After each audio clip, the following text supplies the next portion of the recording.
Hai Momen Kids, tahukah moms bahwa anak akan lebih mudah untuk menjadi sabar ketika kita telah mengajarkan kesabaran sejak dini.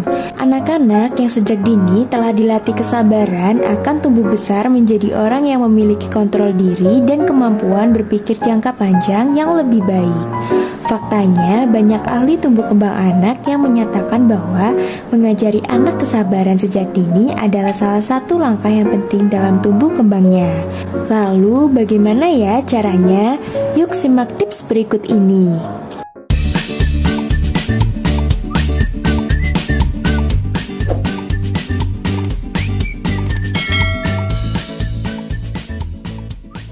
Satu, mulai dari hal kecil. Tidak semua anak terlahir dengan sifat sabar. Cara terbaik untuk mengajarkan anak bersabar adalah dengan langkah kecil. Contohnya, ketika si kecil meminta makanan, maka katakan jika moms akan mengambilkannya. Namun, moms tidak perlu terburu-buru ya. Ajarkan si kecil untuk menunggu sejenak sambil katakan apa yang sedang moms lakukan, seperti saat berjalan ke dapur, mengambil piring, mengupas makanan, dan sebagainya. Dengan itu, si kecil akan memahami bahwa mengambil makanan itu melalui beberapa proses dan ia harus menunggu. 2. Buat anak menunggu lebih lama. Jika moms telah berhasil dengan cara sebelumnya, sekarang ajarkan anak untuk melakukan sesuatu terlebih dahulu sebelum mendapat keinginannya. Misalnya, ketika anak meminta snack, katakan bahwa ia harus mengembalikan mainan ke tempatnya terlebih dahulu, lalu ia akan mendapatkan snack. Jangan lupa berikan pujian pada anak ya moms jika anak mau menunggu. 3. Validasi perasaannya. Bersabar seringkali menimbulkan perasaan yang tidak nyaman atau rasa kesal ketika menunggu.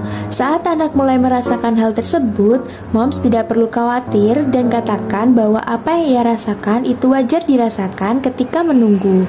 Bukan hanya pada anak-anak, seringkali perasaan itu juga dirasakan oleh orang dewasa. Beritahu mereka bahwa bersabar memang terasa tidak menyenangkan, tetapi mereka bisa melaluinya. Berikan pelukan juga boleh ya moms untuk meredakan stresnya. 4. Ajari kesabaran dengan bermain.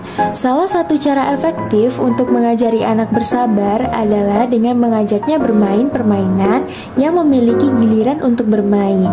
Contohnya, mengajak anak bermain perosotan di tempat umum yang mengharuskan ia bergantian dengan teman-temannya, atau bermain board game seperti ular tangga atau monopoli bersama anggota keluarga. 5. Jadilah role model dalam bersabar. Tentunya mengajari anak bersabar bukanlah suatu hal yang mudah ya moms. Selagi mempraktekkan cara-cara yang sudah disebutkan sebelumnya, penting bagi moms sendiri untuk menjadi role model anak dalam bersabar. Ingatlah bahwa anak merupakan peniru yang hebat. Maka dari itu, apabila moms juga mempraktekkan kesabaran dalam kehidupan sehari-hari, tentunya akan lebih mudah juga untuk anak melakukan hal yang sama. Bagaimana moms? Sudah siapkah untuk mulai melatih kesabaran pada anak? Tetap telaten ya moms dalam mengajari anak. Semoga bermanfaat. Simak juga tips parenting lainnya di YouTube Pelangi Center. Terima kasih dan sampai jumpa.